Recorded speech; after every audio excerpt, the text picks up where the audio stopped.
vanofarisa varombo inzwa izwi ra Jesu zita rake ritendwe zita rake rikuzwe zita rake riimbwe Jesu nde Jesu zvitadzo zvasunungurwa inzwa izwi ra Jesu fambanyi naye kudenga tigereko na Jesu zita rake ritendwe zita rake rikuzwe zita rake riimbwe Jesu nde Jesu mbiri kunyenye ya mari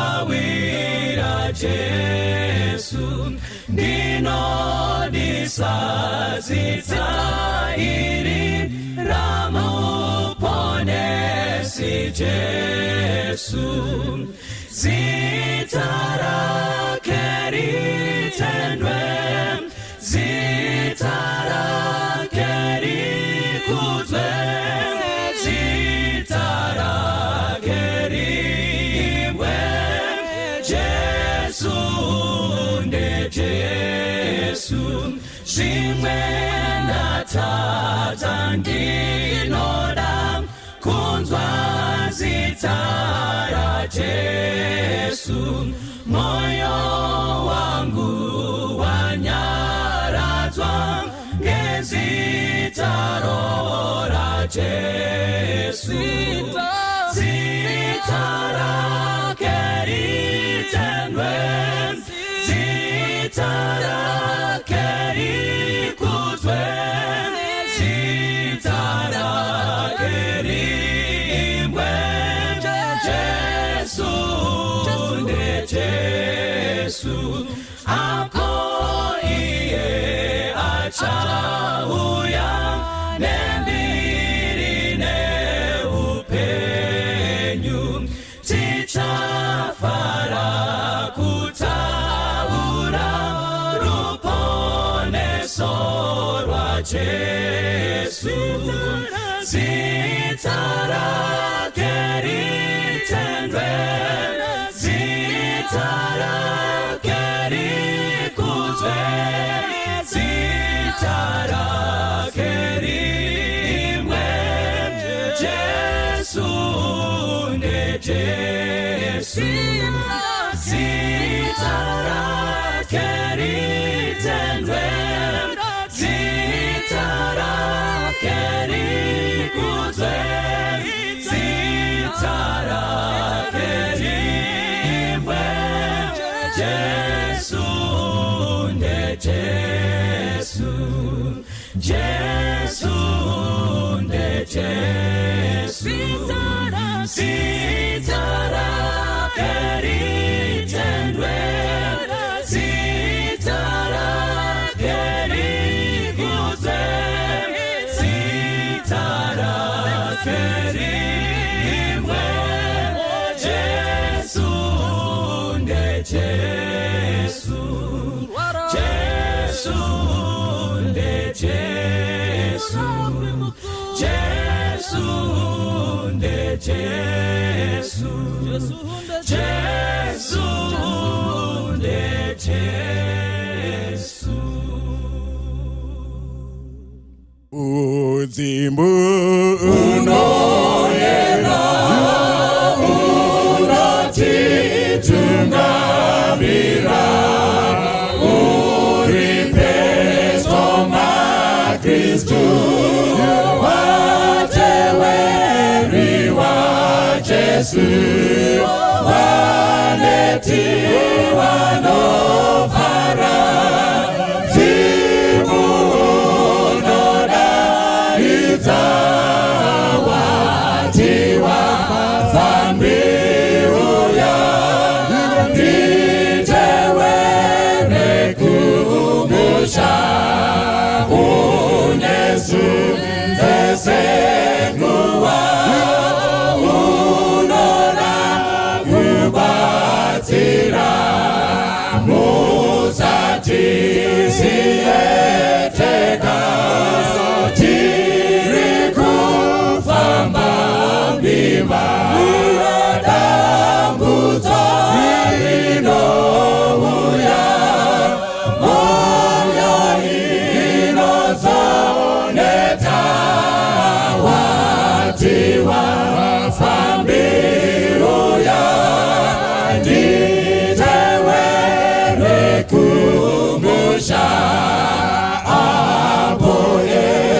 Tinoda kutenda Mwari panguva ino nemukana wavatipa wekunzwa shoko ravo panguva dzakafanana naidzodzi. Mwari vachitibatsira pazuva ranhasi. Tinoda kutaura imwe pfungwa yakajairika kubva mukati mebhaibheri, shoko raMwari. Nyaya yatinoda kutaura nezvayo pazuva ranhasi inyaya yakajairwa nevazhinji. Vamwe vakaimba rwiyo, vamwe vakaparidza pamusoro payo, vamwe vakaekta madhirama pamusoro payo. Inoimbwa nevakawanda nemavhezhini akasiyana siyana. Asi Mwari vachitibatsira nhasi, ndo patinoda kuti titaure tiri ipapo. Mwari vachitibatsira, ngatiwane nguva yekunamata panguva ino. Mwari Baba vari kumusoro kudenga, tinokutendai nemukana wamatipa wekuteerera shoko renyu. Vhuraiwo nzeve dzedu, zvikuru sei nzeve dzemwoyo, dzigonzwa zvamunoreva kwatiri. Mweya wenyu mutsvene dai ungavewo chadurwa pamusoro pedu, ugotitsanangurira zvakadzika nyaya yatiri kudzidza nezvayo nhasi. Imi Mwari mugosimudzirwa, munhu agodzikisirwa. Kana muchinge masimudzirwa, mukovere vazhinji kwamuri, nokuti tanamata muzita rinogara nokusingaperi. Amen. Tiri pana Luke chapter 19. Inotanga iyo pavhesi ya1 ichitiyo: wakapinda Jeriko akapfuura napakati. Zvino murume waivapo wainzi Zakeyo, iye wakanga ari mukuru wavateresi uye waiva mufumi, akatsvaka kuona Jesu kuti ndiye ani, asi wakanga asingagoni nokuti wakanga akapfupika. Ipapo akamhanyira mberi akakwira mumuvonde kuti amuone, nokuti wakanga opfuura napo. Zvino Jesu wakati achisvikapo, akatarira kumusoro akati kwaari, Zakeyo, kurumidza uburuke, nokuti nhasi ndinofanira kugara mumba mako. Iye akakurumidza kuburuka akamugamuchira nomufaro. Vose vakazviona vakang'ung'una vachiti, wapinda kundogara nomurume uri mutadzi. Ipapo Zakeyo akamira akati kuna She, tarirai Ishe, ndinopa varombo hafu yepfuma yangu, uye kana ndatorera mumwe chinhu chake nokunyengera, ndinomudzosera zvava zvina. Ipapo Jesu akati kwaari, nhasi ruponeso rwasvika paimba ino, nekuti naiyevo mwanakomana waAbhurahama.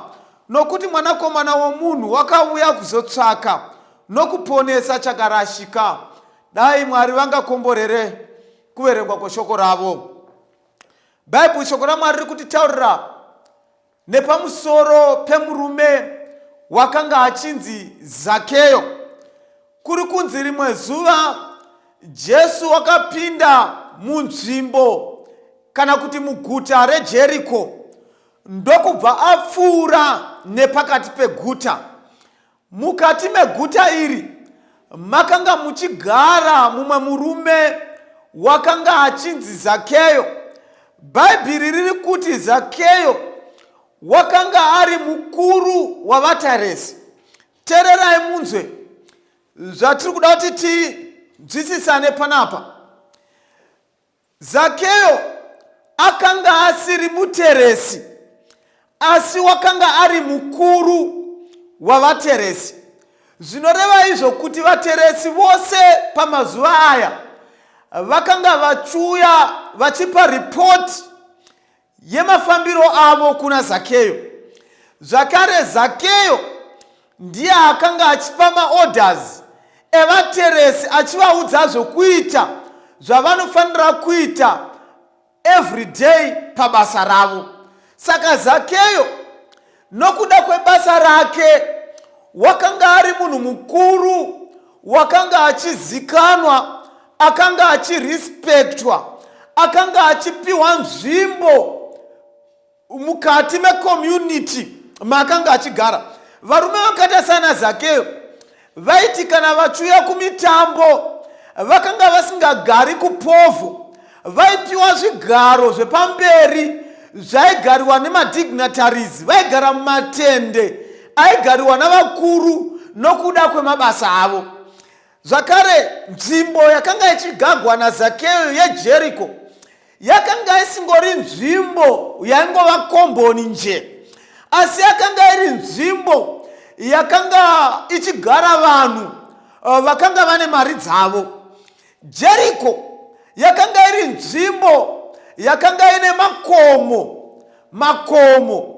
Saka zvainetsa kuti munhu agone kunovaka mujeriko kana akanga asina mari. Nemhaka yei? Zvaitotsvaka munhu waigona kugredha gomo, nokugona kugadzira nzira mukati megomo, nekugona kunovaka imba yake pamusoro pegomo kuti agone kuigara. Mukati mejeriko vanhu vakanga vachigaramo vakanga vachiita mind their own business. Zvaitonetsa mujeriko kuti munhu akumbire upfu kana munyu iwe wachigara mujeriko, nokuti vanhu vaigara mujeriko vakanga vari vanhu vakanga vane zvinhu zvaivakwanira. Dai akanga ari mazuva ano atiri kurarama, Jeriko yakanga isina makombi kana zvimota zvaipaireta zvichiendako. Vanhu vaigara mujeriko vaiafoda kuva nemota dzavo dzaivatranspota kuenda kudzimba dzavo nekuenda kwavakanga vachida kuenda. Waigona kugara mujeriko usingatozivi kuti pamuneighbor wako aunogarisana naye munhu akaita sei, nokuti mujeriko munhu waingogara mukati memba yako usinei nezvinoitwa neumwe. Mujeriko ndimo muya mekuti waiti kana uchitosvika waigona kungopedzegwa nemusecurity panze kungokubvunza koga kuti tingakubatsirei nei. Wototsanangura nyaya yako, musecurity ofona otaura kuti panapa tina vanhingi konzinozo vari kuda zvisati zvaita vaudzei vadzokere. Wotodzokera usina kuona munhu awakanga uchida kuona. Ndo yakanga iri setup yemujeriko.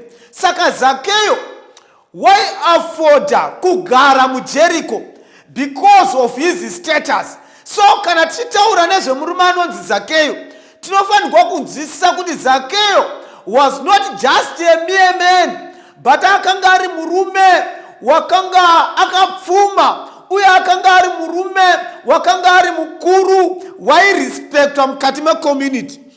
Bhaibheri rinobva ratiro zvino zuva iri Jesu paakapinda mukati mejeriko, paakapfuura nepakati pejeriko, Jesu akanga nevanhu vazhinji vakanga vachimutevera vachiita ruzha. Vanhu ava vakanga vakasiyana-siyana uye vakanga vane maneeds akasiyana-siyana. Zvavaida kuna Jesu zvakanga zvakasiyana-siyana. Saka vanhu ava vakanga vabva naJesu kwaakanga achibva vakapinda naye mukati mejeriko vachitevera Jesu. Saka Bhaibheri rinoti Jesu paanopinda pajeriko, Zakeyo wakanzwa ruzha rwevanhu vakanga vachitevera Jesu. Zakeyo ndobva zvamushamisa kuti ko ndianiko wapinda mujeriko akaita kuti vanhu vaite noise. Terera unzo zvatambotaurirana paya mujeriko makanga muchinetsa kuti upinde utevegwe nevanhu, nemhaka yekuti vanhu vemujeriko vakanga vanazvo zvose zvavaida. Zvakanga zvisingaiti kuti ufambe mujeriko uchidaidzira kutengesa madomasi kana mabhanana kana mazai, nekuti vanhu vemujeriko vaitouya nezvinhu zvavo zvakakwana mukati memisha yavo. Saka on this day Zakeyo zviri kumunetsa kuti ndianiko wapinda mujeriko akakonzeresa ruzha. Saka Bhaibheri rinoti nezuva iri Zakeyo wakatsvaka kuona Jesu kuti ndiye ani. Terera munzwe vanhu vaMwari, Zakeyo akanga asinei nekutaura naJesu. Zakeyo chaaingoda chete kungoona kuti ndiani. Kana achinge aona obva atopedza nyaya yake ogutsikana otobva aenda. The reason why yakanga iri yekuti Zakeyo aida kuzoti panotaurwa nyaya nevanhu kuti pane murume akapinda akanga akadai, Zakeyo waizotsanangura kuti haiwa murume ndakamuona, musataure nhema, ndakamuona zvaakanga akapfeka, ndakamuona zvaakanga ari, hapana kana chaishamisira paari. Saka Zakeyo wakatangawo kutsvaka kuti aone kuti Jesu ndiani. Bhaibheri rinobva rati Zakeyo wakanga asingagoni kuona Jesu nokuda kwechimiro chake chekuti akanga akapfupika. Saka kupfupika kwake kwakanga kwakamuvharidzira kuti atadze kuona Jesu nokuda kwevanhu vazhinji vakanga vakakomberedza Jesu. Zvakanga zvisingaiti kuti iye adongorere aone. Ndo challenge akanga ina Zakeyo. Kupfupika kwake ndo kwakamutadzisa kuti angomira adongorere aone. Vhesi ya 4 inoti saka Zakeyo wakatsvaka strategy ingamubatsire kuona kuti ndiani. Zakeyo akaita sei? Bhaibheri rinoti wakamanyira mberi. Teererai munzwa. Chinhu chakatanga kushamisa vanhu vakanga vachitevera Jesu nevanhu vakanga vari mukati meJeriko.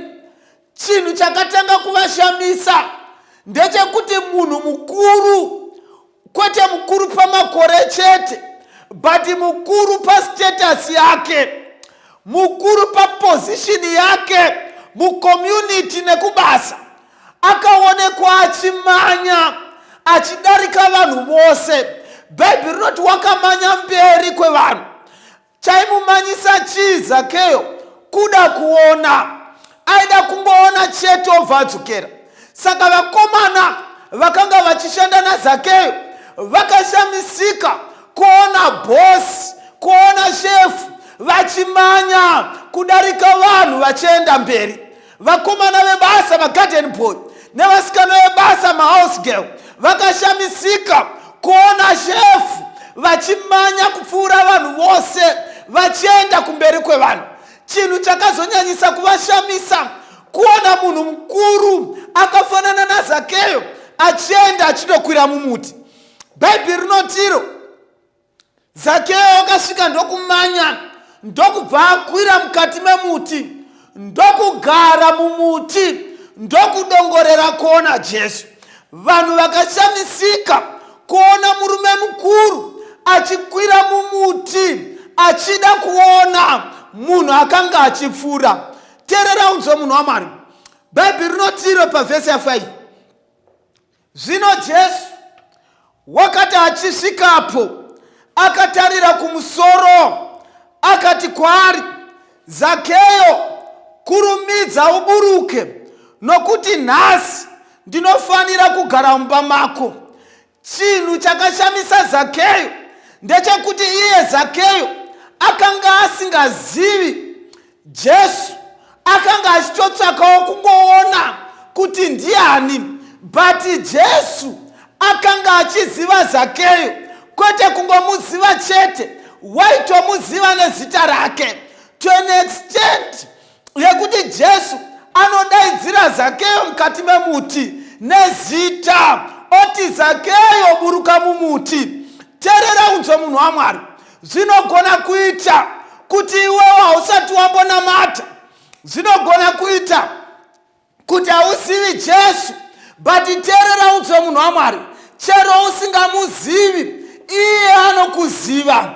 Anoziva zita rako, anoziva mai vako, anoziva baba vako, anoziva basa rako, anoziva zvaunoda. Jesu anotiziva namazita edu. Jesu anoziva kwatakaberekebwa. Jesu anoziva zvatinoda kuita. Jesu anoziva umwe neumwe nezita rake. Kunyange usingamuzivi, kunyange usingamuteveri, asi Jesu anokuziva. Zakeyo ari mukati memuti achitotsvaka kuona Jesu, asi Jesu anodana Zakeyo nezita, oti Zakeyo, kurumidza kuburuka. Zakeyo, kurumidza kuburuka. Nhasi chaiye ndinofanira kundogara newe mumba mako. Teerera unzwe munhu waMwari.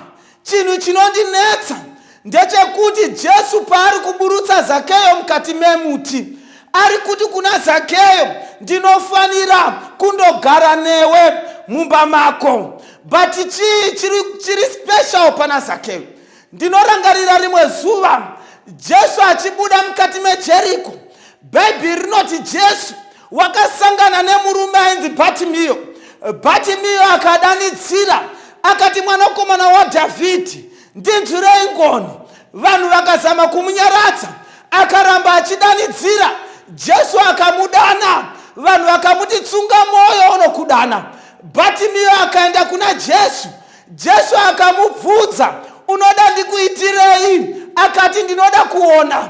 Bhatimiyo akasvinudzwa meso akaona. Asi Jesu haana kuti kuna Bhatimiyo, hande kumba kwako. Wakasangana naBhatimiyo mukati merodhi, akarapa Bhatimiyo mukati merodhi, akarega Bhatimiyo akaenda oga.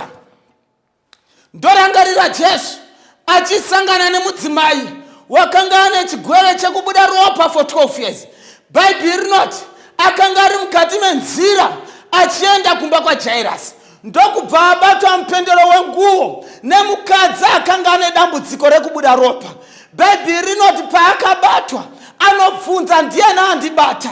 Vadzidzi vakazama kuti vanhu vakawanda, asi akati pane wandibata zvakasiyana nevamwe. Mukadzi kunonzi paakabata mupendero wenguo yaJesu, tsime reropa rakabva rapwa. Jesu akasangana nemukadzi mukati menzira, akarapa mukadzi chigwere chake chekubuda ropa. Mukati menzira akarega mukadzi akaenda kumba kwake ari oga. Haana kuti kumukadzi, ndoda kuenda newe kumba kwako. Jesu anosangana naRegioni. Kunonzi wakasvika kunyika yavaGerasi, akaburuka mukati mechikepe akasvikira kumarinda, akasangana nemurume anonzi Regioni. Regioni akanga ane madhimoni. Jesu akarapa Regioni, madhimoni akaenda panguruve. Regioni arapiwa naJesu ave munhu kwaye, apfeka. Regioni akakumbira kuenda naJesu. Jesu akati, handiendi newe, enda kuhama dzako unodziratidza zvawaitirwa. Jesu haana kuenda kumba kwaRegioni, wakarega Regioni akaenda. But pana Zakeyo, Jesu ari kuti, Zakeyo buruka, ndiende newe kumba kwako. Why Jesu ari kuti kuna Zakeyo, buruka ndiende newe kumba kwako? It is because dambudziko raZakeyo rakanga risiri physical, but dambudziko raZakeyo rakanga riri spiritual. Zakeyo akanga ari mutano. Zakeyo akanga asiri bofu saBhatimiyo. Zakeyo akanga asingarwari semukadzi. Zakeyo akanga asina madhimoni saRegioni. But Zakeyo akanga ane dambudziko rekutorera vanhu zvinhu. Zakeyo akanga ane dambudziko reutsotsi. Saka Jesu anoti, Zakeyo wakasiyana naBhatimiyo, wakasiyana naRegioni. Iwewe uri tsotsi, dambudziko rako rinoda ndipinde newe mukati memba yako. Kana ndichinge ndapinda newe mukati memba, zvirokwazvo uchatendeuka ugohwa shoko rangu. Teerera unzwe munhu waMwari. Pazuva ranhasi ndiri kutaura newe hama inodikanwa. Jesu ari kuti hande kumba kwako. Jesu anoda kuenda newe kumba kwako. Nemhaka yekuti kumba kwako ndo kwaune dambudziko. Vanhu vakawanda, kana vari pakati pevanhu vanonamata, kana vari mukati memachechi, vanhu kwavo, kana tiri kuchechi hakuna anonyima, kana tiri kuchechi hakuna mhombwe, kana tiri kuchechi vanhu vose vanhu kwavo. But kana tave kudzimba ndo kune dambudziko. Saka pazuva ranhasi Jesu ari kuti hama dzinodikanwa, hande kumba kwako. Kumba kwako ndo kune dambudziko. Dambudziko rako harisi rekurwara. Dambudziko rako harisi remadhimoni. Dambudziko rako nderekuti iwe uri tsotsi, hande kumba kwako. Core business raJesu raakavinga panyika harisi rekutatamura vapfupi vachireba. Core business raJesu raakavinga panyika harisi rekuti vanhu vaite mari. Core business raJesu raakavinga panyika harisi rekuita zvimwe zvinhu zvose zvatingafunge. But business raJesu rakavinga mukati menyika. Bhaibheri riri kutiro mwanakomana womunhu wakauya kuzotsvaka nekuponesa chakarashika. Chii chakarashika? Munhu wakarashika. Bhaibheri rinotiro muna Adhamu takatadza, but muna Jesu Kristu takaponesa. Teerera unzwe munhu waMwari, hatisi vekurashwa, tiri vekuponeswa. Takatengwa nemutengo unokosha. Kana Peter achinyora anoti hatina kutengwa nesirivheri kana ndarama, nekuti izvozvo zvinovora, asi takatengwa neropa raJesu pamuchinjikwa, seregwayana risina charinopomerwa. Hatina kutengwa nemukutesu, hatina kutengwa nesirivheri, asi takatengwa neropa raJesu risina charingapomerwe. Mwanakomana womunhu wakauya kuzotsvaka nekuponesa chakarashika. Takanga tiri kure, takanyura mukati mechivi. Vamwe takanga tiri kure, tiri mukati mendari, tisingabvi mumabhawa. Vamwe takanga tichivatamo, tisingabudi mukati memabhawa, tichidhakwa, tichizikanwa. Vamwe takanga tichizikana tiri vekurova mbanje, taitozikana tiri sumajesmen. Vamwe taitoita dzekutengesa. Vamwe takanga takafa tiri mukati memashali, tisu taitogadzira magagada nekuridza ngoma, taitozikanwa tiri mazviri. Vamwe takanga takanyura tiri mukati meun'anga, tiri su taitotema vanhu nyora, tichiita zvose zvingaitwe kugadzira makona.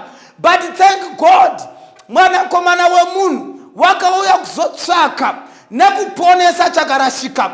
Wakatidzura tiri mukati mezvivi, akatibuditsa tikabuda tikasukwa zvivi. Teerera unzwe munhu waMwari, there is no dustbin for human beings. Munhu wose akafanirwa neruponeso. Hakuna nzvimbo inorashigwa vanhu vanonzi vatadzi, but munhu wose wakafanirwa neruponeso. Ndiri kuti kwauri pazuva ranhasi, kwauri pazuva ranhasi, Jesu ari kuti hande kumba kwako, hande kumba kwako. Kana uchinge wapinda naJesu mukati memba yako, upenyu hunoshanduka, upenyu hunoshandugwa, zvose zvinoshanduka. Aingave shuviro yako here pazuva ranhasi kushandugwa upenyu naJesu? Ndati hama inodikanwa, tendera Jesu apinde mukati memusha wako.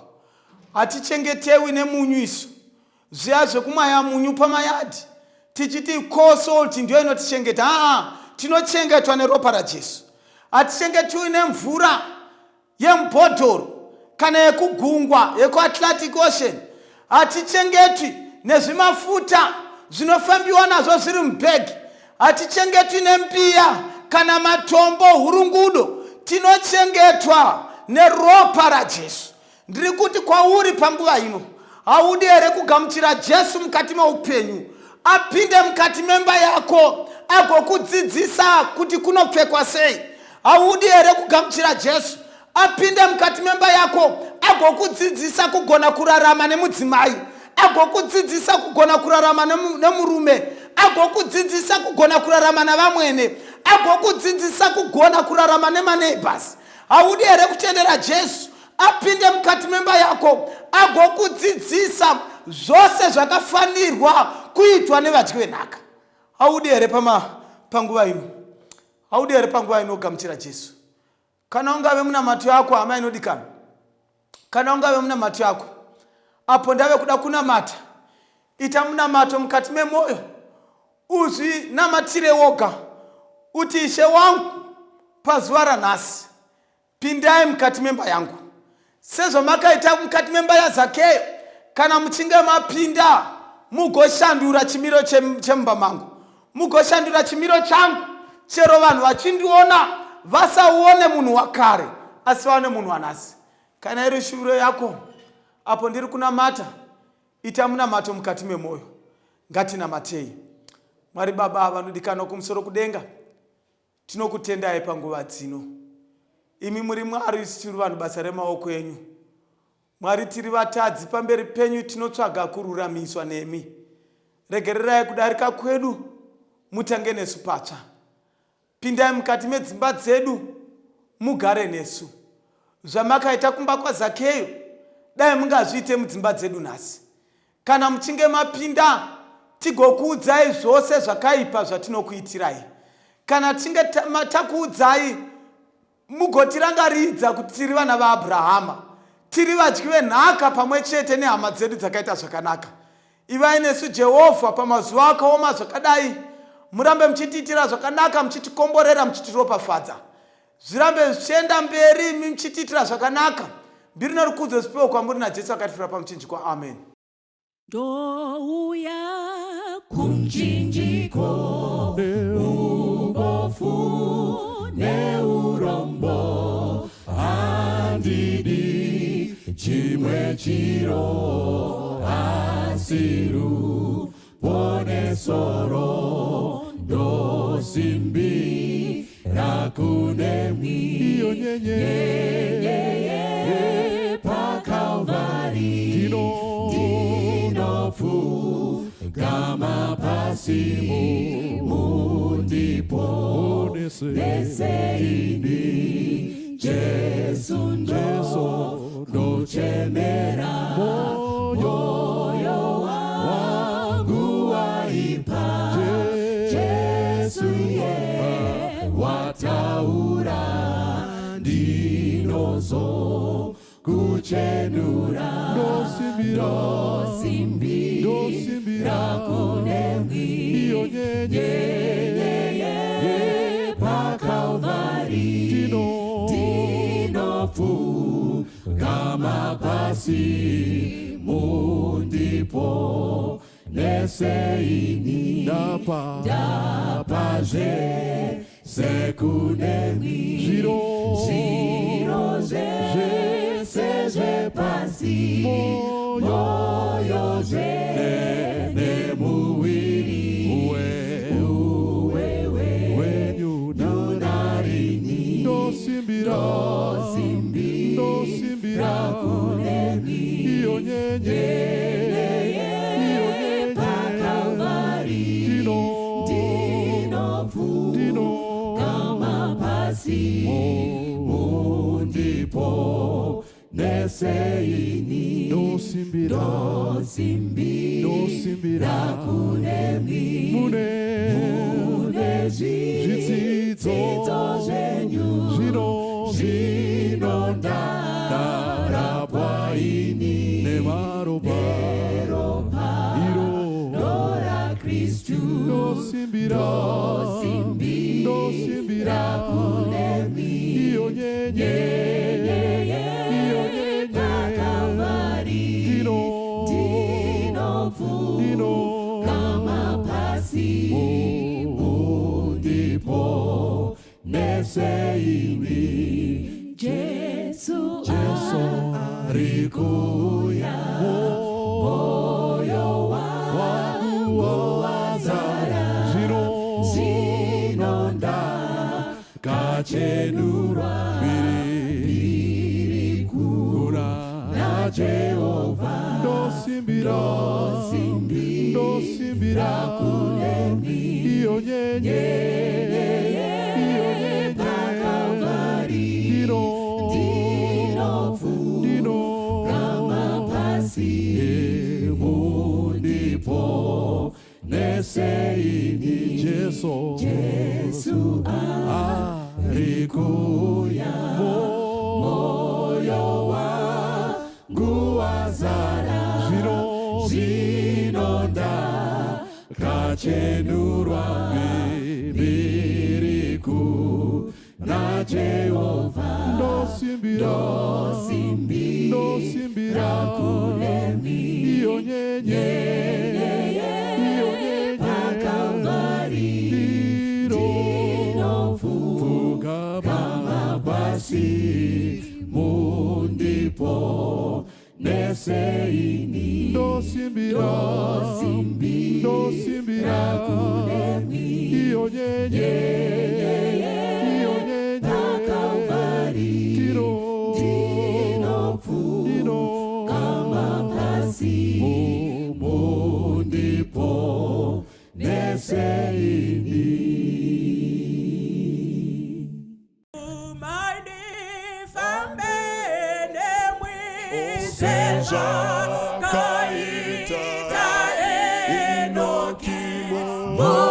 Mubateru wako wangu nitauri